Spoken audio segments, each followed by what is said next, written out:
interview segment this week, I will be speaking with the president of the Nigerian Labour Congress, Comrade Ayuba Waba. He will be telling us the several struggles the Nigerian workers are faced with in the moment, and also probably the possible solutions for the Nigerian workers. Take a listen. It's good to have you on the program. Thank you very much. NLC at 40, and you are the 6th president of NLC. What do you have to say about the struggles, the success, and maybe the failures? It has been a history of struggle, a history of contestation, and from our own little beginning in 1978 to where we are today, as you rightly put it, I'm the 6th NLC president. First is a rare privilege, because out of millions of workers, for you to be given an opportunity to provide leadership is certainly an opportunity, and basically also is a challenge. Well, from our little beginning in 1978 to date, as I said, it has been a life of struggle and contestation. If you look at clearly from where we are coming from, there have been a lot of successes, have been a lot of challenges, and also a lot of areas also we have not been able to succeed. Clearly speaking, this has been the dynamic, because an organization with a very good history as NLC. Certainly, those history in some cases have been well documented, but in some cases we need to tell our story. And that's why we are celebrating actually NLC at 40, because nobody can tell a better story than people that live in those periods, and also people that participated in those struggles. So clearly speaking, as we said, there have been a lot of successes, a lot of challenges, and also a lot of areas where we have not been able to succeed. So coming and looking backward, clearly this organization, I can say, have been able to be very consistent in the issue of defense of workers' rights, defense of pensioners' rights, and also contestation about policies and programs that we feel are detrimental to the majority of Nigerians. And I can give you clear examples of where we have had contestation. First is the issue of SAP. You remember the first NLC, what they were actually confronted with, apart from the issue of bread and butter, which borders on the issue of welfare and well-being of members, is the issue of also neoliberal policies imposed by other interests outside the interests of Nigeria. And those issues have dominated our contestation. First is the issue of SAP, and then first also around the 81 period is the issue of the first minimum wage. And secondly is also the issue of even the survival of NLC, because you also know that even from the beginning of the inception of NLC, there have been a kind of attempt to certainly not get NLC registered, because we need to tell this story that NLC was not merely a formation of law. No, the 4 labor centers then, at the burial ceremony of one of the treasurers of the then 4 labor centers, agree to actually form one united NLC for the advancements of workers' interests. That is what we call as the Apena Declaration. That was a process that was driven by workers and the unions. But at that time, government was not happy. So what they did was actually to prescribe that move. Not only that, they instigated about few people to write a petition so that there will be a commission of inquiry, which they did. And arising from that, that was how they banned Labour leader number 1, Michael Imodu, and 11 other people. So we are used to this issue of contestation, and also the elites not wanting institutions like NLC to exist. But certainly we must, as a country and as a people, continue to strengthen institutions such as NLC. Because in any situation where you don't have strong institutions and you have only strong individuals, that will not go well for the system. It will not be able to deliver.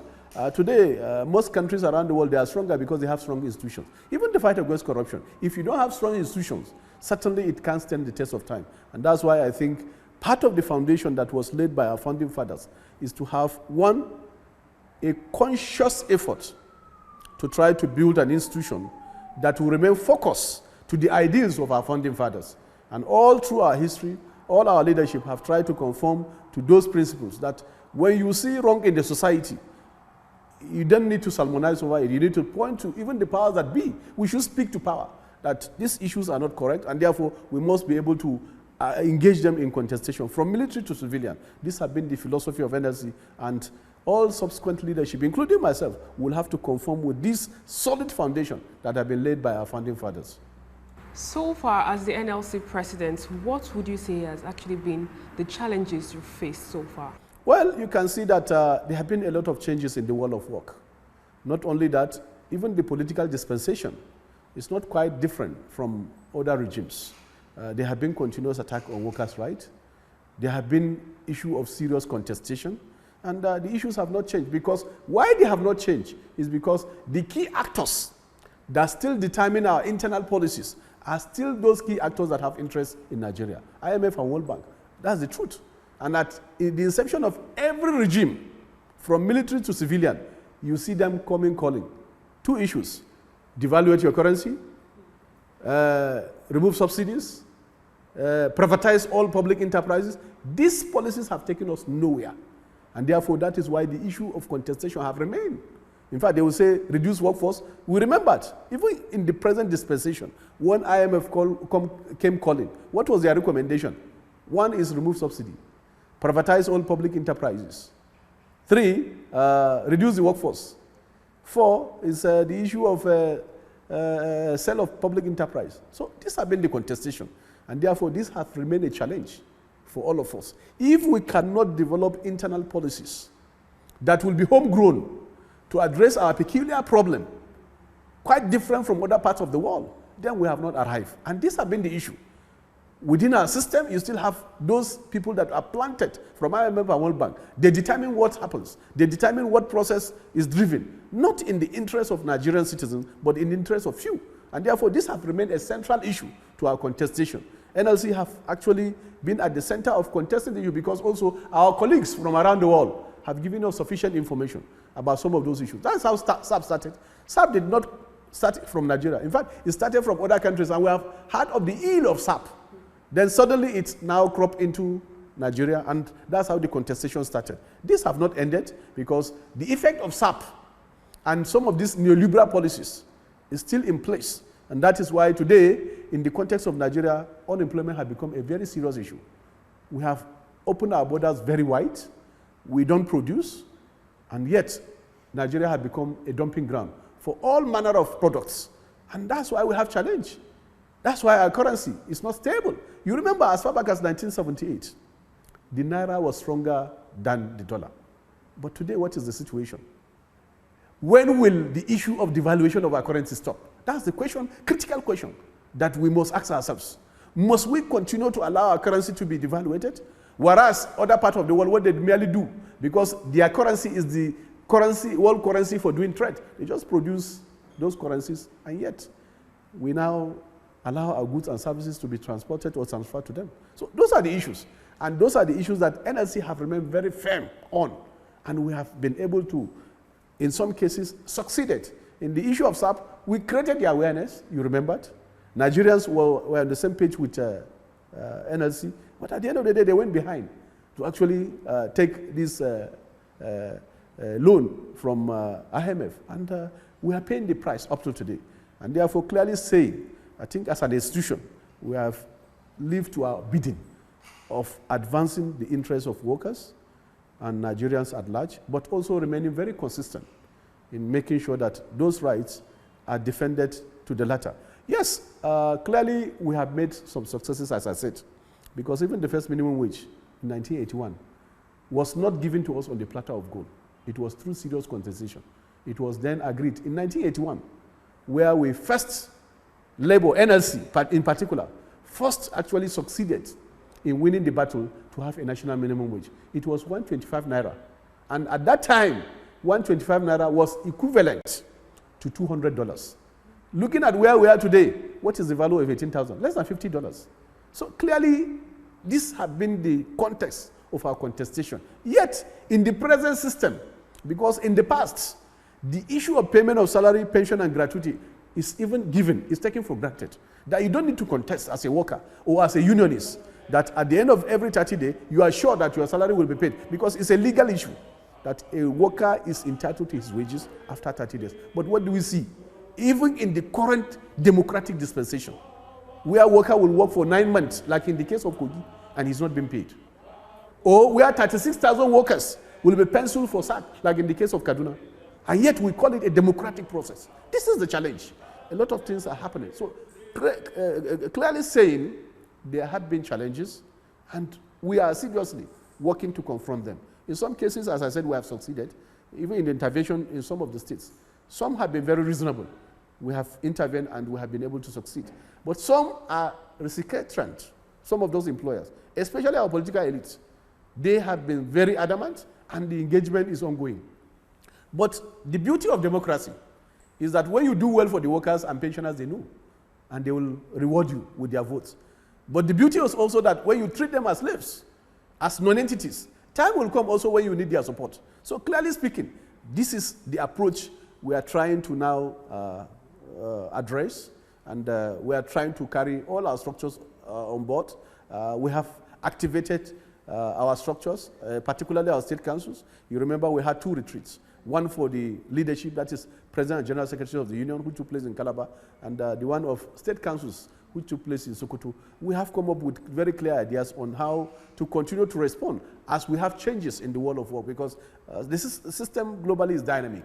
And therefore, as those issues confront us, we must also look at new means and ways of addressing the issue. And that's why the theme of this celebration is NLC yesterday, today, and forging into the future. So clearly speaking, we are looking at the successes we have been able to achieve from 1978 today and challenges, and even the failures. And clearly speaking, going forward is also to devise new means of engagement, new means that will be able to deliver, but importantly, we must also carry all our members and structures around. And that's why this program started from the states. Each state of the Federation was able to carry out similar activity that is being climaxed today with a dinner, and also they had some lectures. So it's to carry all our structures on board and to conscientize them to the challenge ahead going into the future, because the future also starts today. The future is not very far, it starts today. And therefore, for you to step into the future, you must prepare today. So clearly, there have been some challenges, which I've enumerated, and those challenges are very obvious and clear to us, and that those challenges will not actually weigh us down. Instead, it will re-engineer us to revitalize our organization, refocus our organization, above all, to carry the interests of pensioners and workers and the generality of Nigerians on board. But clearly speaking, there are new dynamics, especially the issue of casualization of workers. It's a new development. It's a new milieu in the industrial relation environment. It's akin to slave labor, where you employ a worker, you will not pay him any social benefit, he will not have pension, he will put in the best part of his life into the service of an organization. And at the end of the day, after serving for 30 years, you just give him a letter and say you have disengaged him. These are not decent work. This is not what the SDGs, particularly Goal 8, is actually advancing, to say that in driving the process of development, decent work must be very central. If you have a pool of the working poor, certainly the issue of inequality will continue, because global wealth have more than tripled. But what have been the condition of Nigerian workers and global workers that create the wealth? Certainly it's nothing to write home about. This is the new form of neoliberalism, where workers continue to create wealth, but instead of them benefiting from the wealth, only few are benefiting from the wealth. This is the challenge, and therefore, these are the new dynamics that we are confronting. Workers expect much from you as the NLC president, and there's this agitation for a new national minimum wage.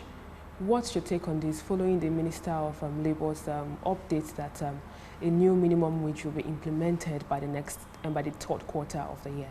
Well, clearly, the issue of the minimum wage has been one tropical issue that NLC have been up and doing to ensure that it's not swept under the carpet. Let me make the point that even from the first minimum wage we got in 1981, it was not given to us on the platter of gold by any employer. In fact, it was through serious agitation. I remember that time we even had to proceed on a national strike for even the committee or for the process to be consummated. And clearly speaking, you remember from the last May Day, workers have been well agitated about the issue of review of the minimum wage. One, because it is due, both legally and through evidence-based empirical data. When we signed the 18,000 minimum wage, it was almost at about $140. Today, what is the value of 18,000? It's less than $50. So clearly speaking, the value of 18,000 when compared to when it was signed in 2011 is no longer the same value. Yet, there have been astronomical increase in the cost of goods and services. When we signed the 18,000 minimum wage, rice was going for merely 2,000 naira.